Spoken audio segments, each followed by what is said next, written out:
सभी को नमस्ते। आप सभी का हार्दिक स्वागत है हमारे प्रहरी चैनल में। आज हम सत्यार्थ प्रकाश के पहले समोल्लास का सबसे मुख्य विषय जानेंगे। भगवान अगर एक है और उसके नाम अलग अलग हैं तो उन नामों का कोई अर्थ भी तो निकलता होगा, कोई मतलब भी तो निकलता होगा। जितने नाम हम देखते हैं परमेश्वर के, उनमें आप अधिकतर मुख्य कुछ नाम देखेंगे जिसमें अग्नि, मनु, प्रजापति, इंद्र, प्राण, ये बहुत सारे नाम परमेश्वर के हैं। और थंबनेल तो आपने देख ही लिया होगा, ब्रह्मा, विष्णु और शिव बड़े प्रसिद्ध नाम हैं। और इनको प्रायः करके तीन अलग अलग कामों से भी जोड़ा जाता है। ब्रह्मा जगत को बनाने वाले, विष्णु जगत को चलाने वाले और शिव जगत का प्रलय करने वाले। लेकिन ये अर्थ निकले कैसे, कहां से ये अर्थ आए? आइए इसी के लिए आज हम पूरी चर्चा को करेंगे, कक्षा को करेंगे। लेकिन जो लोग हमारे चैनल से जुड़े हुए हैं, नए हैं, वो वीडियो को लाइक, चैनल को सब्सक्राइब अवश्य करें। और हाँ, अपने परिचितों में भी इस चैनल का लिंक, वीडियो का लिंक अवश्य भेज दें। साथ में बेल आइकन है, उसे भी दबा दीजिएगा ताकि आने वाली सभी कक्षाओं की सूचना आप तक निरंतर पहुंचती रहे। और हाँ, हमारी एक एप्लीकेशन है जिसका नाम है वेद विद्यालय। आपको ऐप स्टोर पर भी मिल जाएगी और प्ले स्टोर पर भी मिल जाएगी। आप उसे डाउनलोड करके हमारी एप्लीकेशन में एनरोल हो जाइए, लॉगिन कर लीजिए और सारे के सारे कोर्सेज, उपनिषद के, दर्शनों के या इस सत्यार्थ प्रकाश के जो भी चल रही है, इसके सारे कोर्सेज आपको वहां एक स्थान पर मिल जाएंगे। प्रक्रिया पूरी डिस्क्रिप्शन में लिखी हुई है। साथ ही व्हाट्सएप का हमारा एक चैनल है जिस पर लगातार क्लासेस के लिंक आते रहते हैं, सारी सूचनाएं आती रहती हैं। आप उस चैनल को भी लिंक पर क्लिक करके सब्सक्राइब कर लीजिएगा। आइए सज्जनों, आगे बढ़ते हैं।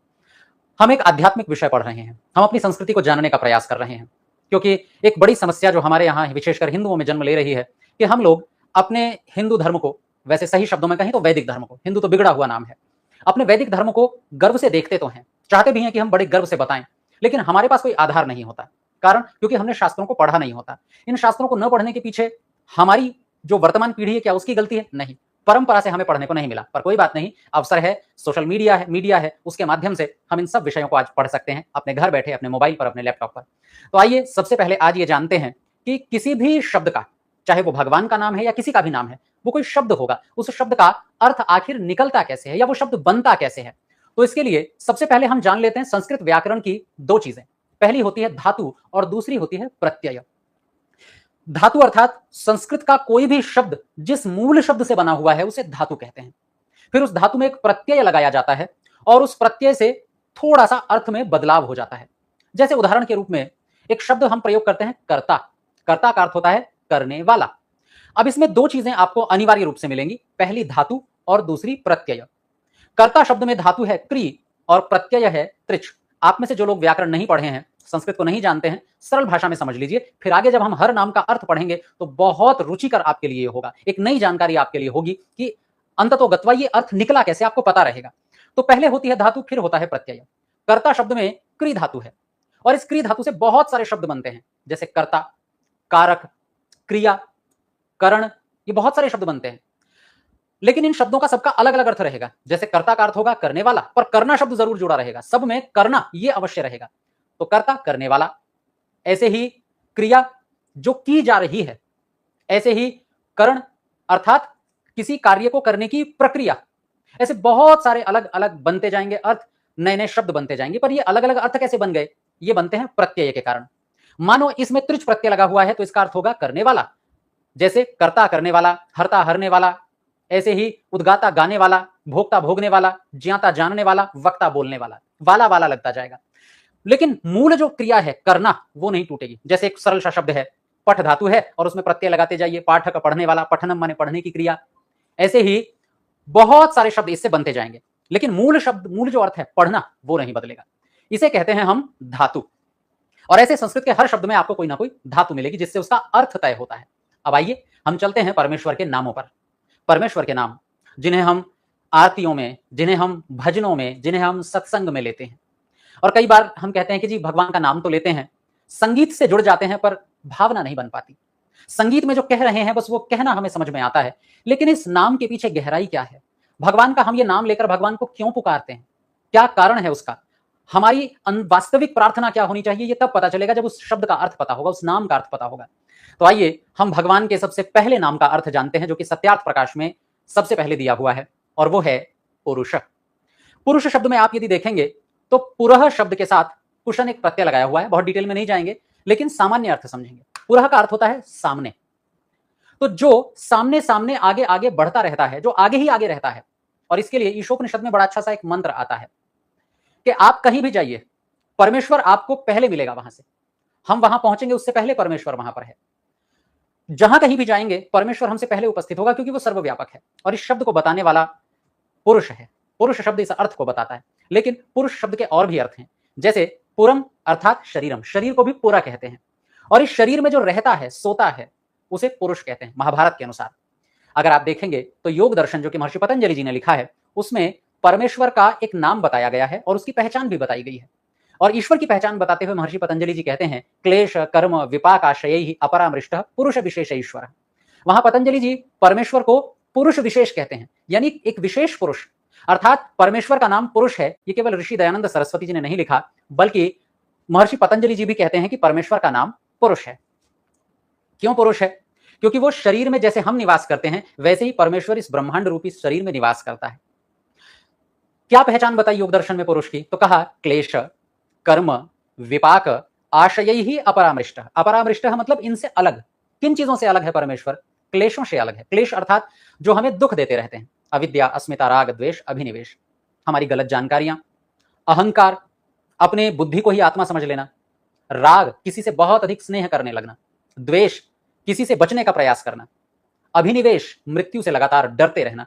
ये सब ऐसी चीजें हैं जो हमें दुख देती रहती हैं, जो इनसे अलग है, क्लेशों से अलग है। फिर कर्मों से अलग है, जो कर्म नहीं करता, कर्मों के बंधन में नहीं आता, वो परमेश्वर है।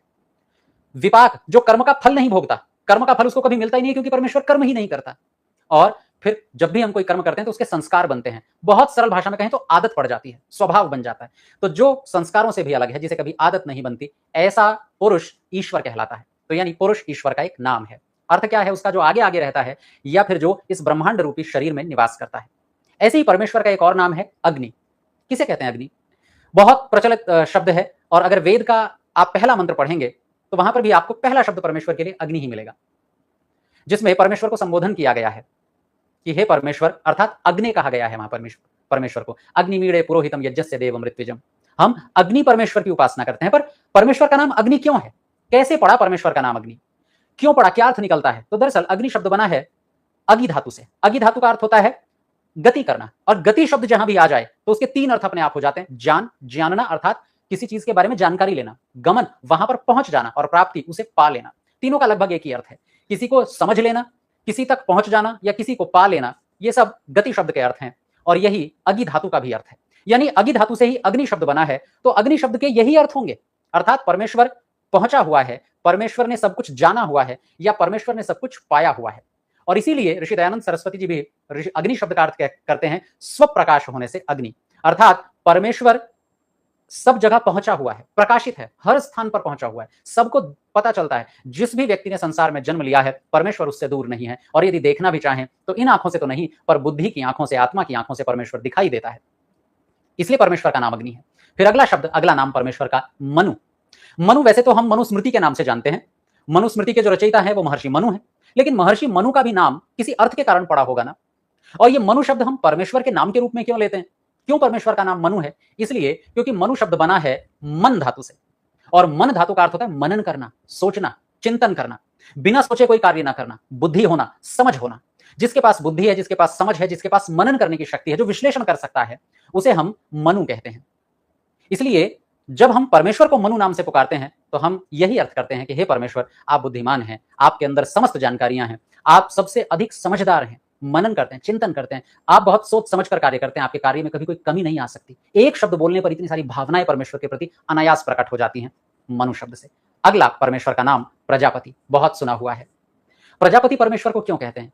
यहां दो शब्द मिले हुए हैं, एक प्रजा और एक पति। प्रजा तो हम जानते ही हैं, पूरा संसार, और संसार में जिसने भी जन्म लिया है वो प्रजा है।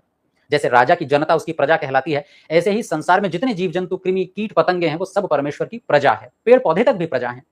लेकिन इन प्रजाओं का जो पति है, और पति का मतलब ये नहीं है कि जो पुरुष है उसने विवाह किया हुआ है तो विवाहित पुरुष को पति कहते हैं। दरअसल पति शब्द का अर्थ होता है पालन, अर्थात सुरक्षा करने वाला। क्योंकि पति शब्द बना है पा धातु से, जिसका अर्थ होता है रक्षा करना, सुरक्षा देना। परमेश्वर संसार की हर वस्तु को सुरक्षा देता है, छोटी से छोटी वस्तु को सुरक्षा देता है, छोटे से छोटे जीव को सुरक्षा देता है। एक बालक जो गर्भ में पल रहा होता है, वो अंदर ही अंदर एक जेर से लिपटा हुआ होता है, उसमें पानी भरा होता है, वो सुरक्षित है। एक पेड़ जब छोटे से अंकुर से बाहर निकलता है, सुरक्षित रहता है। दुनिया का हर कोई प्राणी, जीव जंतु, पेड़ पौधा सब सुरक्षित है। आप कह सकते हैं कि नहीं नहीं, इस संसार में बहुत सारी चीजें समाप्त भी हो रही हैं, मर भी जाती हैं, लेकिन परमेश्वर की व्यवस्था के कारण नहीं। परमेश्वर की व्यवस्था ने तो बहुत सुरक्षित बनाया है चीजों को। जो पेड़ पर नहीं चढ़ सकता उसे पानी में स्थान दिया है, वो पानी में अपने आप को सुरक्षित रख सकता है। जो तेज भाग नहीं सकता उसे दूर तक का देखने की शक्ति दी है। जो दूर तक देख नहीं सकता उसको सूंघने की शक्ति दी है। जो सूंघ भी नहीं सकता उसे तेज सुनने की शक्ति दी है। सबको अलग अलग शक्ति दी है, और जिसके पास इनमें से कोई भी शक्ति नहीं है उसके शरीर पर इतने कांटे लगा दिए हैं कि खतरनाक जानवर से वो अपनी सुरक्षा कर सके। फिर भी प्रकृति है, इसमें सब चलता रहता है। परमेश्वर की व्यवस्था में कहीं कोई कमी नहीं है, वो सबकी सुरक्षा करता है। इसलिए परमेश्वर का नाम है पति। किसका पति? सबका पति, प्रजाओं का पति, हर एक प्राणी का पालन करने वाला, रक्षण करने वाला प्रजापति परमेश्वर। फिर एक और परमेश्वर का नाम है इंद्र। इंद्र अर्थात इदि धातु से यह शब्द बना हुआ है, और इदि धातु का अर्थ होता है ऐश्वर्य। ऐश्वर्य अर्थात जिसके पास कोई कमी ना हो, जिसके नियंत्रण में सब कुछ हो। परमेश्वर के पास कोई कमी है नहीं, तनिक सी भी कोई कमी नहीं है। पूरा संसार उसके शासन में है, उसके नियंत्रण में है। उसकी इच्छा से, उसकी योजना से पूरा संसार चलता है। कहते हैं ना कि एक पत्ता भी परमेश्वर की इच्छा के बिना नहीं हिल सकता। हाँ, परमेश्वर के नियम है तो ही पत्ता हिल रहा है, उसके नियम ना होते तो पत्ता नहीं हिल पाता। परमेश्वर के कारण मैं जन्म ले रहा हूं, मेरी आयु बढ़ रही है, एक दिन मृत्यु भी हो जाएगी। समस्त संसार इसी तरह चल रहा है। परमेश्वर का ऐश्वर्य है। परमेश्वर ने जिस तरह से संसार बनाया है ये उसके ऐश्वर्य को, उसके शासन को दिखाता है। इसलिए परमेश्वर का नाम है इंद्र। और इसीलिए इंद्र सदैव राजा के लिए प्रयोग में आता है, क्योंकि राजा भी हर चीज पर अपना शासन रखता है, अधिकार रखता है। राजा के पास पूरे राज्य का ऐश्वर्य होता है, इसीलिए तो उसको इंद्र कहते हैं। राजेंद्र, नरेंद्र, सुरेंद्र ये राजा के पर्यायवाची हैं। इंद्र अर्थात परमेश्वर, जो राजाओं का भी राजा, समस्त संसार का राजा। फिर एक और शब्द, एक और नाम परमेश्वर का, ब्रह्म। ब्रह्म अर्थात, ब्रह्म वैसे तो वेद को भी कहते हैं, पर ब्रह्म शब्द बना है ब्रीहि धातु से। ब्रीहि धातु का अर्थ होता है बड़ा होना। इस संसार में बहुत बड़ी बड़ी चीजें हैं, पशु हैं, पक्षी हैं, जलचर हैं, थलचर हैं, हाथी है, व्हेल है।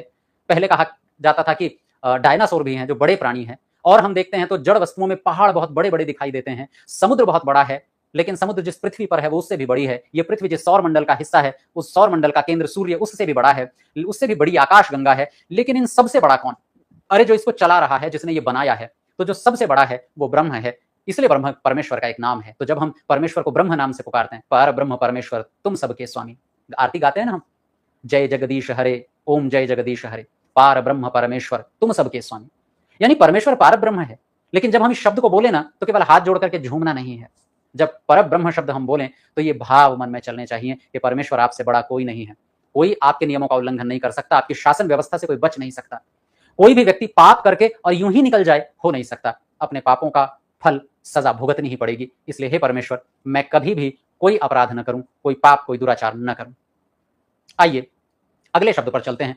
अगला शब्द है ब्रह्मा। ब्रह्म से ही जुड़ा हुआ है, ब्रह्म से ही शब्द जुड़ा हुआ है ब्रह्मा, और उसका भी यही अर्थ है। अब यहां तीनों शब्द समझिए जो थंबनेल पर आपने देखे थे, ब्रह्मा, विष्णु और शिव। क्या अर्थ है इनका? नाम तो हमने सुन रखे हैं परमेश्वर के, लेकिन क्या इनका कोई अर्थ भी है? जी बिल्कुल अर्थ है। और ये अर्थ है सबसे प्रथम ब्रह्मा अर्थात बड़ा, सबसे बड़ा। और संसार को बनाने के लिए सबसे बड़ी पहली शर्त ही यह है कि वो सबसे बड़ा होना चाहिए, वो उसका शासन सब पर होना चाहिए, सबसे बड़ा। फिर दूसरा शब्द आता है विष्णु।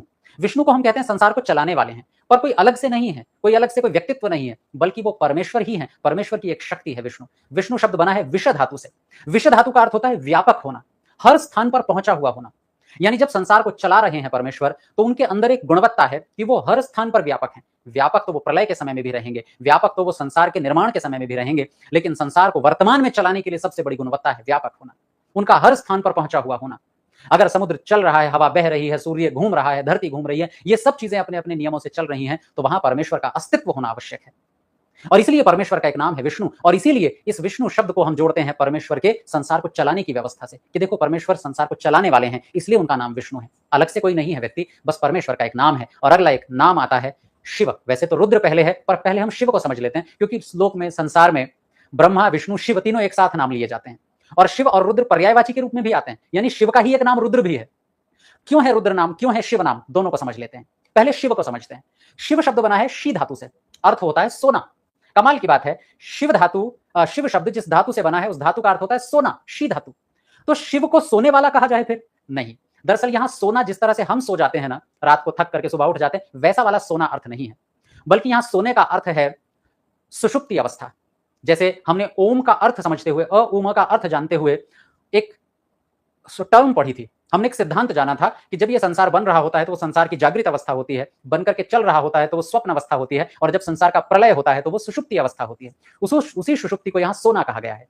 यानी जब संसार का प्रलय होता है, हम अकेले नहीं, केवल मनुष्य नहीं, जब पूरा ब्रह्मांड सो जाता है, प्रकृति तक जब शयन में चली जाती है, सुषुप्ति में चली जाती है, अर्थात प्रलय हो जाता है, तो उस प्रलय करने का जो परमेश्वर का गुण है ना, सामर्थ्य है, बस उसी सामर्थ्य को हम शिव कह करके पुकारते हैं। इसलिए पौराणिक आख्यानों में, पौराणिक जो सीरियल है, नाटक है, उनमें शिव को उसी प्रलय करने वाले के रूप में दिखाया जाता है कि उनकी तीसरी आंख खुलेगी और पूरा संसार जल करके भस्म हो जाएगा। यानी वो प्रलय करने वाले हैं, पर कोई अलग से शिव नहीं है, परमेश्वर का एक नाम है बस शिव।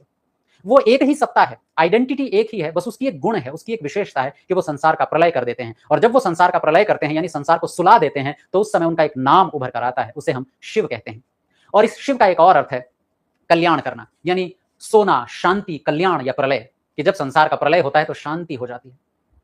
जिन आत्माओं को भेजा गया था इस संसार में कि जाओ, जन्म लो, कर्म करो और मोक्ष को पाओ, मानो उन्होंने जिन जिन आत्माओं ने अपना उद्देश्य पूरा कर लिया है, अब वो चिर शांति में चली गई हैं, अर्थात उनका कल्याण, उनका भला हो, दुखों से मुक्ति मिली है उनको। तो ये शिव का अर्थ है। और इसी को एक और पर्यायवाची नाम से पुकारा जाता है, रुद्र। शिव का ही एक नाम है, पौराणिक आख्यानों में उस नाम से दोनों जो नाम है शिव और रुद्र, उन दोनों नामों से शिव को ही पुकारा जाता है। लेकिन ऋषि दयानंद सरस्वती जी कहते हैं ये दोनों नाम ईश्वर के ही हैं। और कैसे? दरअसल रुद्र शब्द का अर्थ होता है रुलाने वाला। रुद्र शब्द रुद्र धातु से बना है, पीछे लिखा हुआ है, रुद्र धातु से यह बना हुआ है, जिसका अर्थ होता है रुलाने वाला। अर्थात परमेश्वर जब संसार का प्रलय होता है तो एक तरह से यूं समझ लीजिए, आपने कार्य कर लिया, कर्मों का फल अवश्य मिलेगा।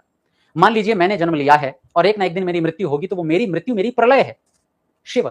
और मेरी मृत्यु के पश्चात जितने मैंने कर्म किए हैं, उनमें से जितनों का फल मुझे इसी जन्म में मिलना था सो मिल गया, जो बचे जिनका अगले जन्म में मिलना है मिलेगा अवश्य। और इस जन्म में भी परमेश्वर बिना फल दिए किसी को नहीं छोड़ते। अगर अपराध किया है तो उसका दंड अवश्य मिलेगा। परमेश्वर न्याय व्यवस्था को बहुत दुरुस्त रखते हैं, किसी के साथ अन्याय नहीं करते। न किसी को अधिक मिलेगा, न किसी को कम मिलेगा, न किसी को माफी मिलेगी, न वरदान मिलेगा, केवल अपनी योग्यता, अपने कर्मों के अनुसार फल मिलेगा। और इसीलिए परमेश्वर का एक नाम रुद्र है कि कोई भी व्यक्ति यदि अपराध करता है, यदि परमेश्वर के बनाए नियमों को तोड़ता है, हिंसा करता है, दुराचार करता है, किसी के अधिकार छीनता है, तो ऐसे में परमेश्वर का रुद्र रूप प्रकट होकर के आता है, अर्थात परमेश्वर रुलाने वाले हैं। और यही परमेश्वर का वो रूप है जिसके कारण इस संसार में न्याय व्यवस्था बनी रहती है। रुद्र अर्थात रुलाने वाला, क्षमा न करने वाला। भोले हैं वो लोग जो समझते हैं कि हम थोड़ी सी थाली घुमाएंगे, दीपक जलाएंगे, थोड़ा नैवेद्य चढ़ाएंगे, थोड़ा सा प्रसाद चढ़ाएंगे, घर से कुछ बना लाएंगे और भगवान माफ कर देगा, क्षमा कर देगा। नहीं करेगा। परमेश्वर रुद्र है, कभी नहीं क्षमा करता। अगर वो ऐसे क्षमा करने लगे तो अपराधों की संख्या लगातार बढ़ती जाएगी, बढ़ती जाएगी। अपराधी व्यक्ति अपने आप को उच्छृंखल अनुभव करेंगे कि देखो माफी मिल जाती है ना। ऋषि दयानंद सरस्वती जी आगे 11वें समोल्लास में कहेंगे कि अगर चढ़ावा चढ़ा करके, कोई गंगा स्नान करके, तीर्थ यात्रा पर जाकर के अगर हमारे कर्म या अपराध माफ हो जाते हैं, तो ये तो अपराधियों को बढ़ावा देना है। अपराधी व्यक्ति यही सोचेगा ना आगे जाकर के कि ठीक है, एक पाप माफ हो गया, दूसरा भी हो जाएगा, तीसरा भी हो जाएगा, चौथा भी हो जाएगा, और ऐसा चलता रहेगा। राजस्थान के उदयपुर के पास में एक मंदिर है, और उस मंदिर की विशेषता है, उसे तस्करों का देवता कहते हैं जिसका वो मंदिर है। यानी जो भी चोर व्यक्ति होता है, जो भी ठग व्यक्ति होता है, जो भी रिश्वतखोर होता है, वो अपने उस चोरी में से, उस ठगी में से, डकैती में से थोड़ा सा हिस्सा मंदिर में अवश्य चढ़ाता है। यहाँ परंपरा बनी हुई है वहां पर। तो ऐसा कहा जाता है कि राजस्थान में कितनी चोरियां हुई हैं, इस बात से पता चलेगा कि चढ़ावा कितना आया उस मंदिर में, इस महीने कितना चढ़ावा आया है, इस दिन कितना चढ़ावा आया है, मतलब उतनी अधिक चोरियां हुई हैं। क्यों? क्योंकि लगता है कि यहां चढ़ावा चढ़ाने से हमारी जो चोरी है वो माफ हो जाएगी, पर नहीं होगी, बिल्कुल नहीं होगी, भूल कर भी नहीं हो सकती। परमेश्वर ऐसा करने लगा तो वो अपराधियों को बढ़ावा देने जैसा है।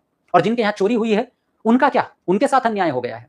इसलिए ना भ्रांति हमारी कुछ भी रहे, सोचते हम कुछ भी रहे, पर परमेश्वर अन्याय बिल्कुल नहीं करता, अपराधियों को छोड़ता बिल्कुल भी नहीं है। इसीलिए परमेश्वर का एक नाम रुद्र भी है। और आइए कुछ और नामों के बारे में जान लेते हैं। परमेश्वर का एक नाम है अक्षर।